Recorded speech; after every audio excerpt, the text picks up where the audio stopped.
Welcome to a new edition of BeeWyzer Interviews. Today we are at the premises of Warth&Klein Thornton, a big controlling company with a special private client franchise.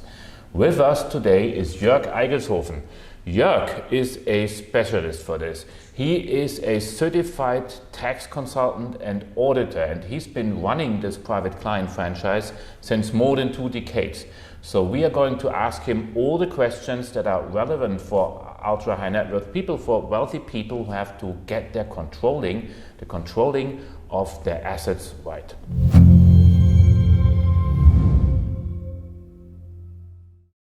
Jörg, I would like to kick us off with a very basic question. What is wealth controlling actually, and how does it compare with normal business controlling? Yes, Christian, we have a different surrounding in a family office and different scopes of services where we have to provide. The first is that the family has different objectives for their investments, for example, and sometimes for the purpose of investments, which is different to an operating company, for example. Secondly, we do have different targets and assets to measure. Usually in a company you have operations like industry where you can plan production, and we have capital markets which are constantly moving and changing, so we have a moving target. And thirdly, you have to be able to handle emotions, because your boss may be the principal of the family, and if he has a special purpose and target, then it's maybe not financial, and you have to handle this also. You have to be a professional, financial professional, to calculate correct, but also to handle emotions. What I have seen in real life out there is that it's also very complicated to get the liquid asset classes, capital market things that you mentioned, and the non-listed assets like private equity, for example, together into the same kind of controlling and reporting. They're like two different worlds. How do you match them? Well, we have a delay of information. For example, capital markets are closing, and at the end of the day you have all prices. And then you're waiting for the private equity fund, for example, which may take about 3 months until you receive the NAV. And then the cash accounts are already in the next cycle of reporting, and then you can finish the consolidated reporting, which is quite difficult. And then you need different performance indicators and benchmarks. A benchmark for the capital market is also quick. You get an equity index, for example, at the end of the day, and then you have to wait until you get a benchmark for private equity, which is also delayed. So that's kind of difficult to combine these two worlds, but there are ways to handle it, obviously, because I mean you're managing it since such a long time, and you somehow find a bridge that goes over this gap.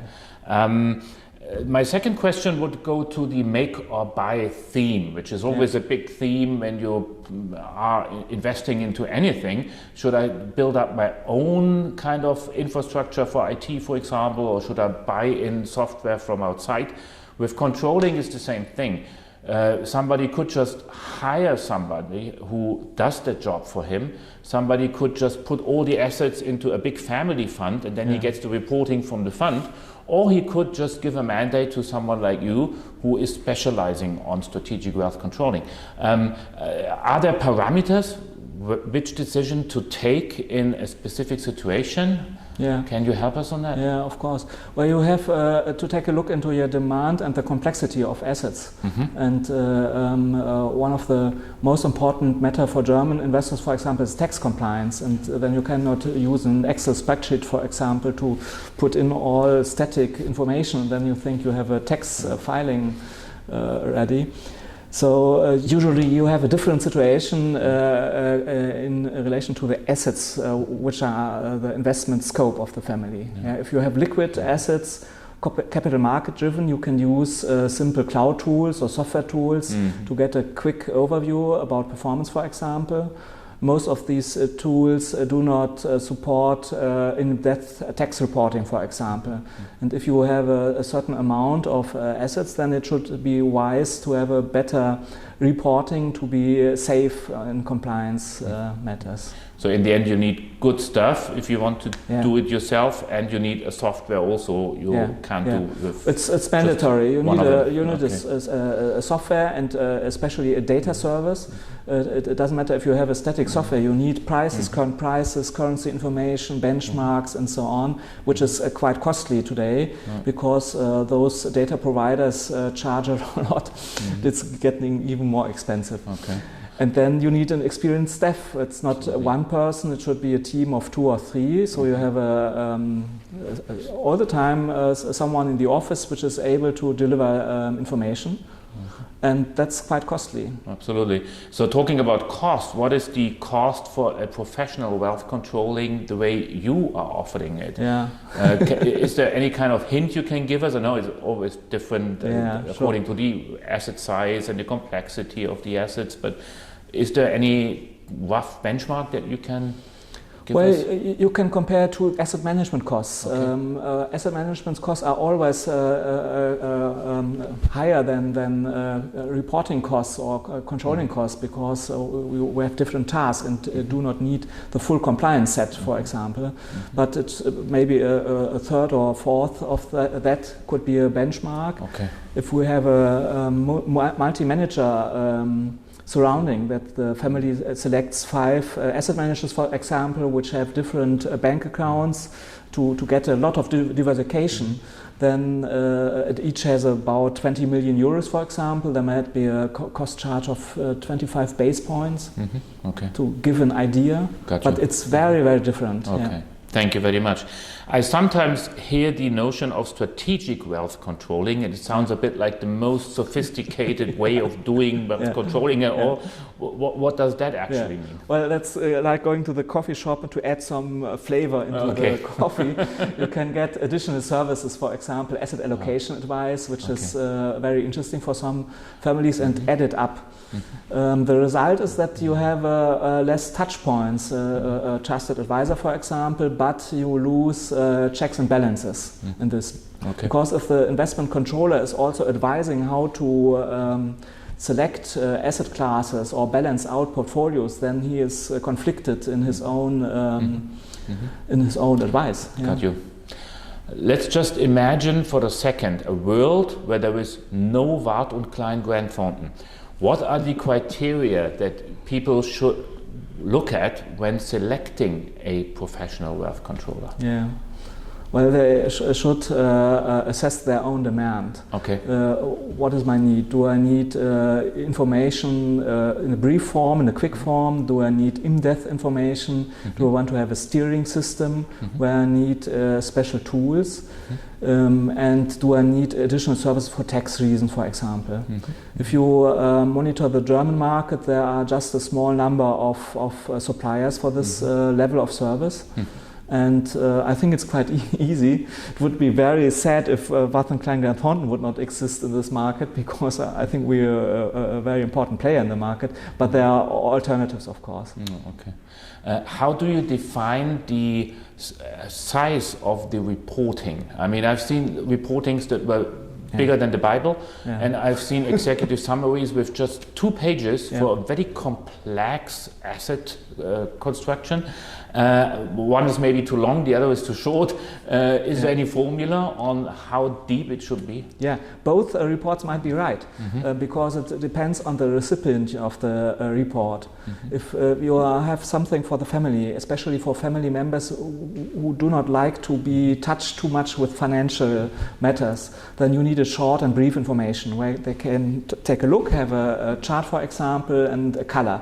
And if the color is green, everything is okay. If there's red, then that has to take care. I got it. And then there's an expert in the team sometimes which wants to have a deep dive into investments history, for example, to take a look. If he's in a meeting and he wants to discuss a certain investment which is getting troublesome, then he wants to know when did we put money into this, and then they need very detailed information. And if they are not available on an electronic system in this minute, then the person would not look very smart in the meeting. So they like to have a very detailed reports. Okay. Got you. Yeah. Another question refers to the legal entities. Wealthy families tend to have different legal entities, some because they have been in place already, some because they go with the asset class. Tax-wise, it's better to have this asset class than the other one. So in the end, you have to combine reporting across all these asset classes.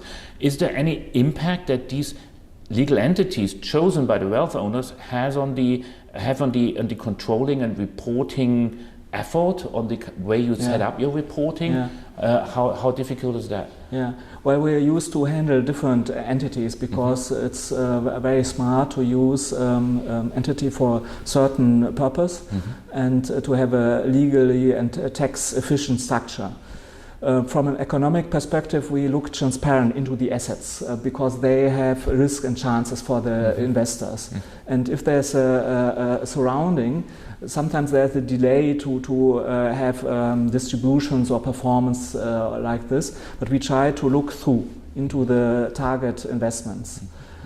There may be additional reporting obligations for the entities, and then there is a accounting service itself for this entity. So this entity can file taxes, for example, can file the statutory reporting they need for the jurisdiction they are operating in, and then it's additional service. Can you just base upon these reportings that the legal entities do anyway, or do you have to organize your own thing? It's not possible because usually the accounting standards do not match performance, financial market performance measurement. For example, in the German statutory reporting, you have a asymmetry of gains and losses. If you could have a loss, then you have to write down a position, and if there's something in the market value above the cost basis, then you cannot add up. So we have different report schemes. We have a market value scheme, and then we have additionally a bookkeeping scheme. And sometimes if we have different tax regimes, we also have different tax accounting systems in the same entity. Sounds like extremely difficult. I don't want to take our audience any deeper into this. Now let me turn to the complexity of our lives. Even before the pandemic, the world was a very global place, and our life was ever more global. Families tend to be global too, especially in the second or third generation. There's always somebody who lives in a different country, in a different legal environment. How does that impact, have an impact on the controlling and the whole reporting work that you do? Can you cover that? I mean, you have like many different countries, and then one of the a family member lives in the US, another one lives in Europe, a third one in Asia, and you have to do the reporting for the whole family. How do you get that straight? Christian, we have a lot of families which have members with different citizenships, for example, or domiciles. And then we need to add tax reporting for all of the jurisdictions where people have connections to. And sometimes the same person has connections to multiple countries. So we have to have a multiple tax reporting. And it's very important that you try to avoid problems. For example, to select a good structure, legal structure, to be tax safe in certain conditions, that you have an overview about movements of wealth within the family.